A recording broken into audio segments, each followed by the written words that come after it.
Bonjour. En ces temps sombres et violents, il est bon parfois de se tourner vers quelque chose d'essentiel. Je parle de la poésie. On peut se demander aussi, est-ce que c'est vraiment le moment de parler de poésie en ce moment? Eh bien, je répondrai par un bref extrait d'un texte qui vient d'être publié dans un recueil de poésie hébraïque contemporaine, la poésie de Léa Goldberg, poétesse en langue hébreu. Et il est écrit dans ce texte: pendant la Seconde Guerre mondiale, le poète Nathan Alterman a reproché à Léa Goldberg d'écrire de la poésie. Et la réponse de Léa Goldberg a été même pendant la guerre, les valeurs de l'amour sont supérieures à celles des massacres. Professeur Michel Taubert, bonjour. Bonjour Michel. Merci d'être venu à Academ pour nous présenter ce livre que vous avez réussi à faire paraître aux presses Sorbonne Nouvelle, qui est un recueil de poésie hébraïque contemporaine, bilingue hébreu-français, avec des poèmes de Léa Goldberg qui n'avaient précédemment pas ou très peu été publiés en français. Alors Léa Goldberg est née, c'est un petit peu comme dans l'introduction de Ubu Roi, d'Alfred Jarry, l'action se déroule en Pologne, c'est-à-dire nulle part. Elle est née à Kaliningrad, aujourd'hui Kaliningrad, autrefois Königsberg, donc vous l'avez dit en 1911, mais elle n'est pas restée là très longtemps. Elle est passée avec sa famille en Lituanie, à Kovno, qu'on appelle Kaunas. En Lituanie. Et ils ne sont pas restés longtemps là-bas. Alors, donc née en 1911, la guerre de 14 arrive. Comme beaucoup de familles juives soupçonnées d'espionner, d'être des espions à la solde de l'ennemi, C'est-à-dire l'Allemagne. C'est-à-dire l'Allemagne, on les déporte. Enfin, le mot est peut-être un peu fort, mais en tout cas, on leur prie d'aller s'installer plus loin. Et plus loin, c'est beaucoup plus loin, c'est carrément jusqu'en Sibérie. C'est arrivé à la famille du poète yiddish Avrom Sutzkever, par exemple. Et donc, ils vont rester là toute la durée de la guerre. Elle, son père et sa mère. Malheureusement, au retour, le père va être soupçonné d'espionnage par les soviétiques, pour le coup, parce qu'il portait des chaussures jaunes, a-t-elle écrit quelque part, et ils vont l'arrêter, pas seulement l'arrêter, mais le torturer. Il va sortir de là brisé psychiquement. Et il ne s'en remettra jamais. Donc elle va grandir essentiellement auprès de sa mère, et elle va fréquenter un lycée tout d'abord russe qui va virer hébraïque, qui va devenir un lycée de la mouvance du fameux réseau hébraïque Tarbut, culture, tout un réseau de lieux d'enseignement où l'enseignement se faisait à, je ne sais pas en pourcentage, ça devait être quelque chose de l'ordre de 70 à 80% en hébreu. Ce qui fait qu'à l'âge de 10-12 ans, elle décrète qu'elle va être une poétesse en langue hébraïque et qu'elle commence à rédiger des petits textes, des petits poèmes. Son journal, entre autres. Son journal, entre autres. Entièrement en hébreu. Absolument. Alors, on va poursuivre. Elle fait le lycée. Les moyens sont faibles dans sa famille, puisque le père n'est pas là. Le père est interné en asile psychiatrique très tôt et il n'en sortira quasiment pas, en fait. Ouais, il divorce. Le divorce est prononcé en 1931, si j'ai bien lu mes sources. Et Léa obtient une bourse pour faire des études à l'université. Et elle fait des études brillantissimes. Elle arrive à la thèse de doctorat, une thèse de doctorat sur la langue des Samaritains, les Shomronim. Et la Bible en samaritain, c'est de l'araméen en grande partie. Et c'est un texte que je n'ai pas pu lire parce que c'est un petit peu trop trapu pour moi. Mais donc elle avait une connaissance extrêmement fine de l'hébreu moderne, et d'autres langues, beaucoup d'autres langues qu'elle a acquises. Langue sémitique, oui, c'est vraiment une thèse en langue sémitique comparée, quoi. Ouais. Et donc, à la suite, elle écrit, elle compose des poèmes, elle fait partie des cercles poétiques en Europe. Qui sont déjà affiliés avec ceux qu'elle va retrouver à Tel Aviv. Elle a fait donc sa thèse en Allemagne, à Bonn. Donc on peut imaginer ce qui va se passer très vite. Et Qu'est-ce qui la pousse à aller directement en Palestine à l'époque? Tout ce dans quoi elle a grandi.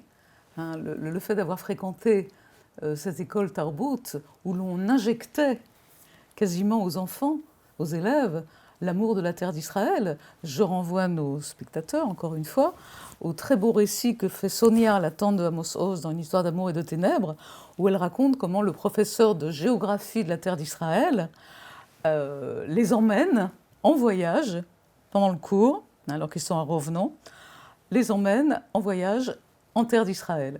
Et le soir, ils se sentent fatigués comme s'ils avaient arpenté eux-mêmes la terre. C'est dire si l'amour de la terre a été inculqué très très tôt. Et j'insiste, il ne s'agit absolument pas évidemment d'une vision religieuse. Oui, j'allais y venir.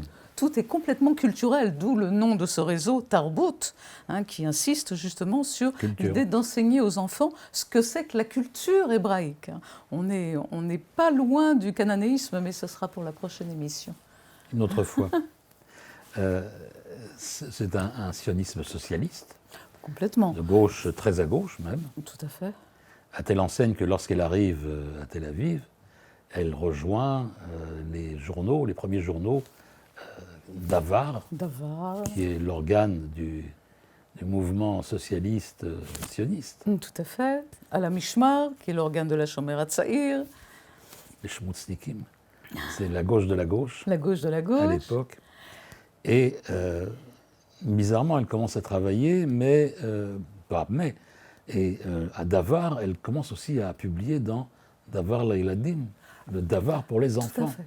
Mais alors ça, vous savez, Michel, que depuis, on va dire, le renouveau, le ressurgissement de la langue hébraïque, c'était en quelque sorte faire œuvre pie pour tout auteur, qui soit poète, qui soit prosateur, écrivain, que d'écrire pour constituer comment dire ça, pour constituer un ensemble de littérature hébraïque moderne pour la jeunesse. Un corpus. Merci. Donc ce corpus qui n'existait pas, ou presque pas, on regarde dans la littérature de la Scala, mais c'est un hébreu tellement fleuri, tellement empoulé qu'on l'a mis de côté. En revanche, il fallait créer des choses dans l'hébreu parlé. Et dès Bialik, et Bialik lui-même s'y attelle. Et Bialik lui-même, on le chante encore aujourd'hui dans les jardins d'enfants. Hein, Naadned, Naadned, balance-toi, etc. Par Nechmad et compagnie. Joli papillon. Et Léa Goldberg s'y attelle comme les autres, sauf que non, il y a beaucoup de gens qui sont doués, mais elle est particulièrement douée. Et elle va justement faire intervenir, souvent, dans ses récits pour enfants, le côté social. Il y a un célèbre album qui s'appelle Un appartement à louer, qui est basé sur le racisme. Sauf qu'elle le fait passer par les animaux. Des animaux tous différents sont logés dans un peu orwellien, quoi, comme histoire. Oui, un petit peu. Mais tout enfant israélien connaît Un appartement à louer de Léa Goldberg. Et alors, son hébreu n'est pas un hébreu teinté, vous l'avez dit, de religion, ni de quoi que ce soit d'autre. Et elle a été tellement infusée de la littérature européenne et aussi d'Europe de l'Est que ça transparaît quand même assez fortement. Ça, c'est toute cette génération-là. Je dis cette génération comme s'il était évident de qui on parlait, mais on va dire les gens qui sont nés entre la fin du 19e et jusqu'aux années 10-15.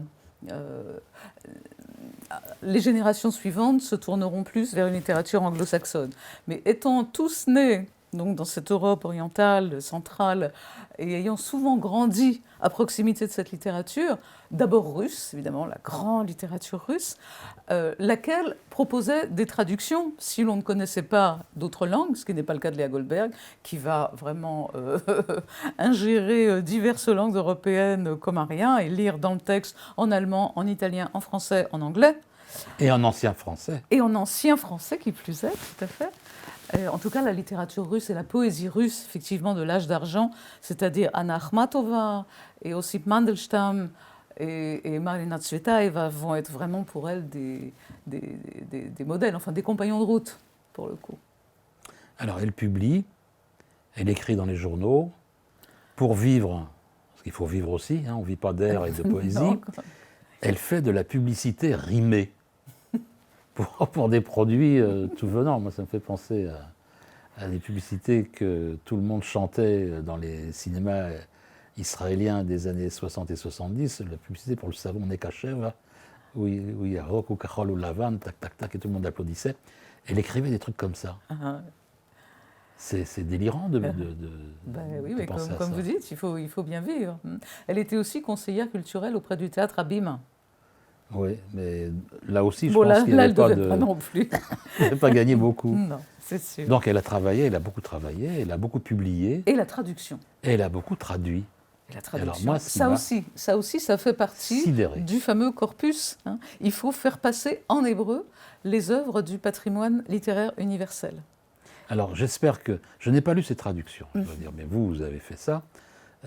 J'espère que c'est pas, comme on le disait autrefois en yiddish, Shakespeare vertauscht und verbessert, c'est-à-dire traduit et amélioré. Non, elle était fidèle au texte, je suppose. Ah oui. Alors qu'elle ait traduit Shakespeare, bon, les sonnets, qu'elle ait traduit Tolstoï, les deux, Léon et Alex machin, passe encore. Ibsen, Henrik Ibsen, d'où peut-elle connaître? Alors de quelle langue? Oui, là je penserais plutôt comme pour une traduction de l'allemand. Enfin, honnêtement, j'en sais rien. Alors là aussi, ce qui est absolument renversant, c'est qu'il y a une traduction en hébreu d'un chant de fable, Aucassin et Nicolette. Oui. 12e, 13e siècle français. Combien d'universitaires français sont capables de comprendre, le chant de fable Aucassin et Nicolette? Elle l'a traduit en hébreu. C'est époustouflant. Non, c'est une femme prodigieuse, d'une capacité de travail comme on n'en connaît plus guère. Enfin, si, il doit y encore y avoir des gens qui travaillent autant, mais c'était vraiment, elle était extraordinaire. Et ne cessant, par ailleurs, de donner des conférences hors cadre, c'est-à-dire hors l'université. Je connais des gens qui se la rappellent encore très bien, l'avoir écoutée, et elle était galvanisante, quoi, avec un très fort accent russe, en hébreu. Un d'Europe de l'Est, quoi. Et elle a fini par réussir à enseigner, parce qu'elle est rentrée en 54, je crois, à l'université hébraïque de Jérusalem, en tant qu'assistante. Et elle a terminé quand même assez rapidement selon les normes de l'université hébraïque. Au bout de 10 ans, elle est devenue professeure en titre. Et non seulement professeure, voilà. Elle a créé le département de littérature comparée qu'elle a dirigé jusqu'à sa mort. Jusqu'à sa mort. Et elle est morte très très jeune parce qu'elle avait, allez, il faut quand même lui trouver un défaut majeur, elle fumait comme un pompier. Et donc elle est morte d'un cancer du sein ou d'un cancer du poumon. Poumon, je crois. Enfin, en tout cas, la cigarette l'a... La cigarette l'a achevée. Elle avait beaucoup de succès en Israël, ses poésies avaient beaucoup de succès jusqu'au tournant des années 60, disons, grosso modo. Et les étudiants lui ont reproché un formalisme trop prononcé. Et ça l'a beaucoup affecté. Il faut bien que les étudiants se révoltent à un moment ou à un autre, d'autant plus que, comme vous dites, ce tournant des années 60 était aussi un véritable tournant dans la poésie. Il y a eu des figures nées dans les années 40. Je pense à une femme en particulier, comme Yona Volach, qui a vraiment été une poétesse du scandale et qui a composé des textes qui ont été mis en musique par des rockers. Donc évidemment, là, on a atteint une autre dimension de la langue, enfin une dimension, un tournant en tout cas, dans la langue. Et c'est vrai que la langue de Léa Goldberg, elle peut, comme ça, à prime abord, on peut trouver que c'est une langue plutôt lisse.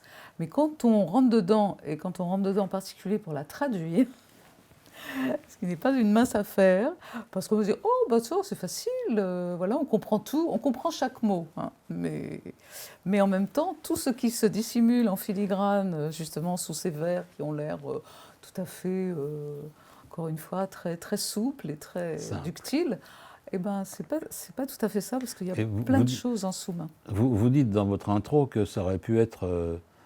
elle aurait pu écrire les paroles de chansons de rock. Oui. Sa langue se prêtait à ça. Ah, complètement.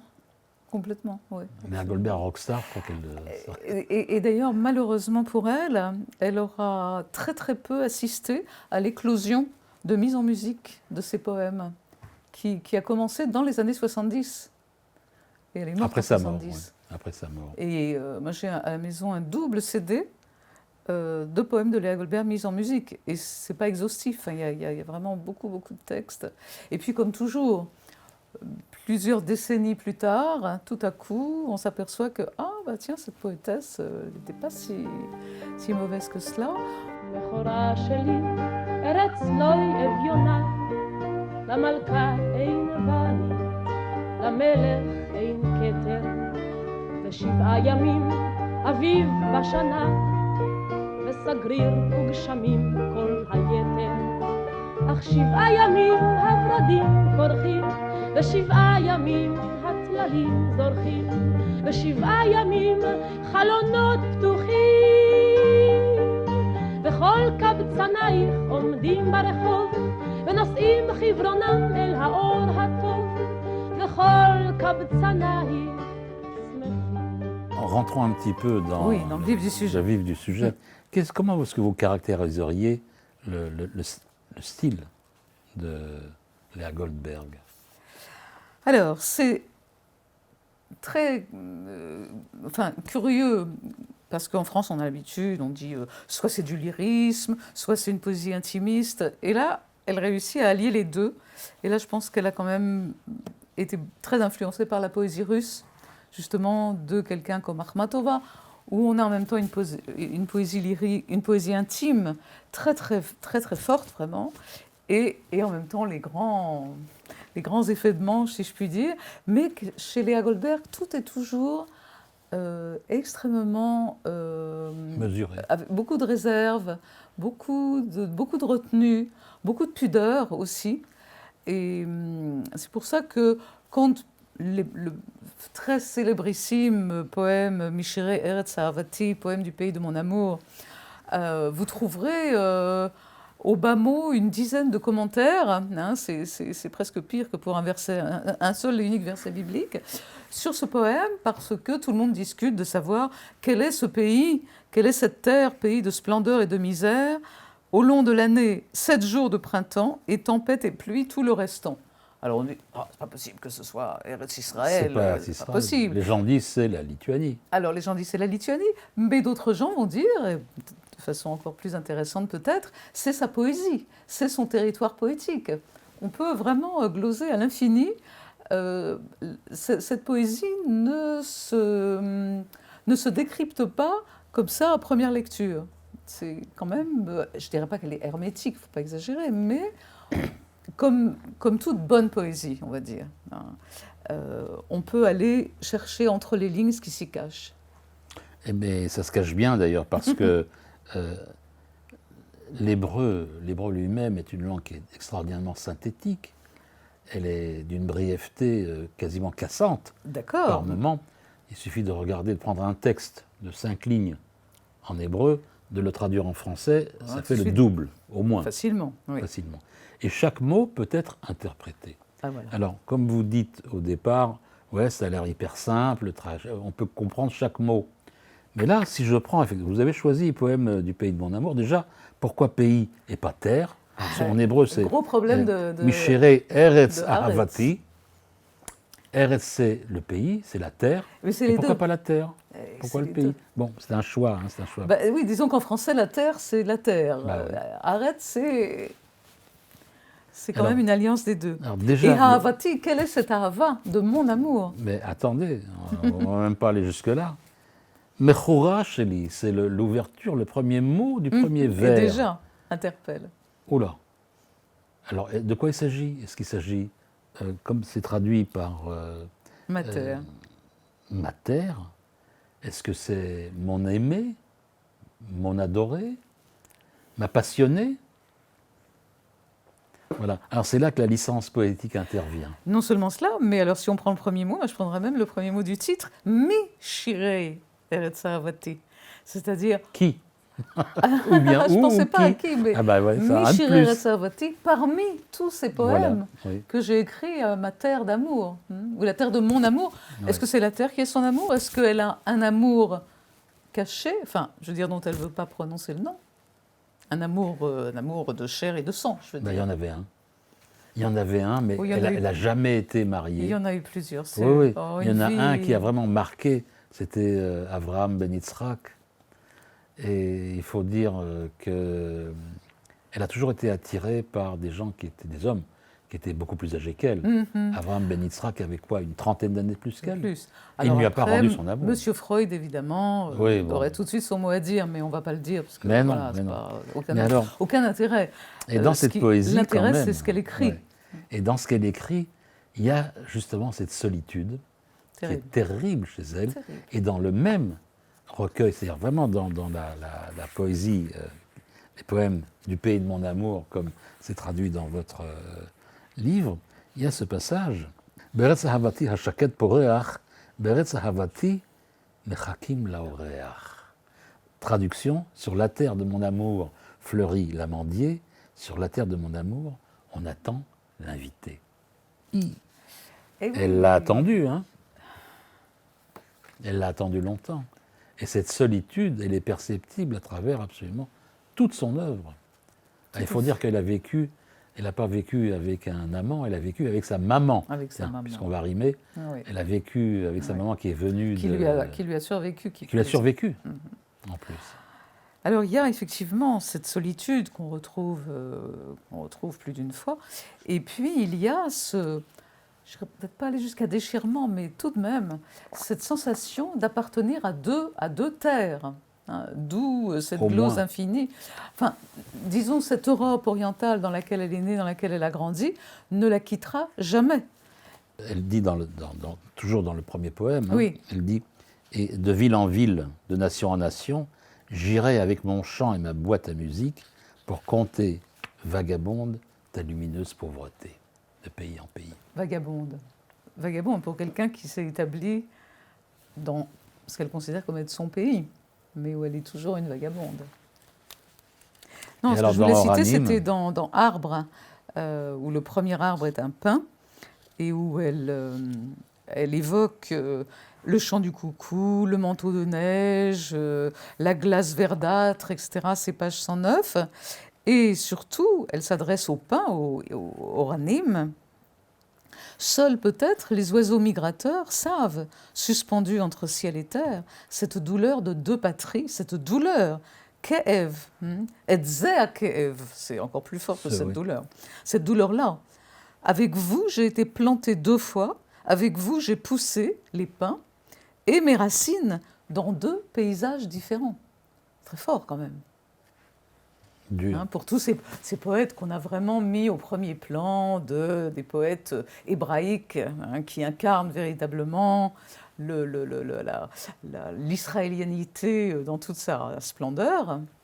Et voilà. Ouais. Elle s'est toujours refusée d'ailleurs à prendre parti, que ce soit politiquement ou que ce soit de façon circonstancielle.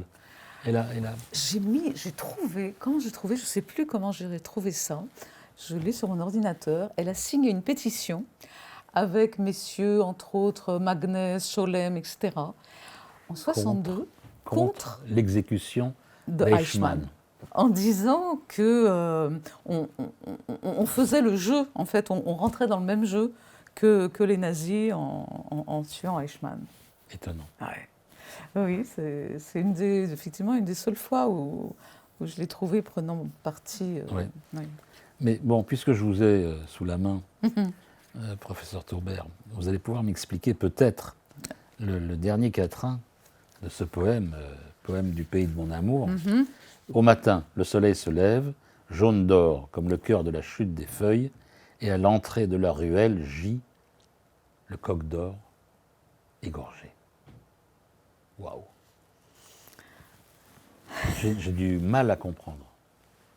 Alors, ce participe passé charroute, égorgé, effectivement, nous reste un peu là sur le cœur. Moi, je penserais, mais c'est peut-être un peu simpliste, qu'on se trouve effectivement, il y a cette évocation un peu idéalisée de la terre où elle est née, mais une terre où, comme on le sait, parsemée de sang juif. En tout cas, c'est passionnant de feuilleter ce livre et de se plonger. Alors, on n'est pas obligé de suivre poème après poème, on peut... Du tout. On prend, on laisse et on revient Et ça nous envoie vraiment vers des paysages et des... Et puis il y a toujours cette... Alors, c'est pas quelqu'un qui a grandi au Heider et pour cause, Non. mais c'est pas non plus quelqu'un qui va s'amuser à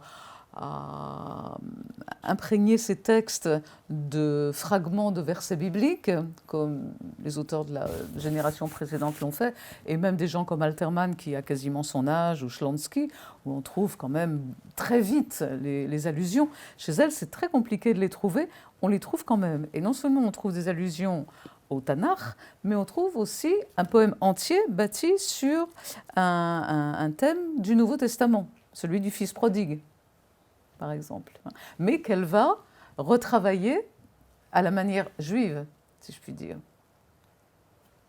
Et alors, effectivement, ces poèmes sont connus en Israël, ils sont connus de très nombreuses personnes, évidemment, et aussi dans les années 70, comme vous l'avez souligné, certains de ces poèmes sont mis en musique. Et surtout, donc, celui dont nous avons parlé tout au long de cette émission, Poème du pays de mon amour, à la demande de Chava Alberstein, grande chanteuse israélienne, et très proche de mon cœur aussi, parce qu'elle chante beaucoup en yiddish. Elle a demandé Absolument. à deux compositeurs de composer une musique sur les paroles de ce poème. C'est Sacha Argov et Madame Eilat. Et c'est une chanson que vous connaissez. Oui. Et alors, est-ce que vous accepteriez, en conclusion de ce bref entretien, de nous chanter ce poème, ou une partie de ce poème? Une partie. Allez. Allez, une partie. מכורה שלי, ארץ נוי אביונה, למלכה הן בית, למלך הן כתר. ושבעה ימים אביב בשנה, וסגריר וגשמים כל היתר. אך 7 ימים הורדים פורחים, ו7 ימים הטללים זוכים, ו7 ימים חלונות פתוחים, וכל קבצנייך עומדים ברחוב, ונושאים חברונם אל האור הטוב, וכל קבצנייך שמחים. Merci. Merci Michel. Et pour ceux qui veulent comprendre les paroles, eh bien, בכורה שלי, ארץ נוי אביונה, למלכה אין בית, למלך אין כתר, רק 7 ימים חגים בשנה, ועמל ורעב כל היתר. אך 7 ימים הנרות ברוכים, ו7 ימים שולחנות ערוכים, ו7 ימים הלבבות פתוחים. וכל קבצנייך עומדים בתפילה, ובנייך בנותייך חתן כלה, וכל קבצנייך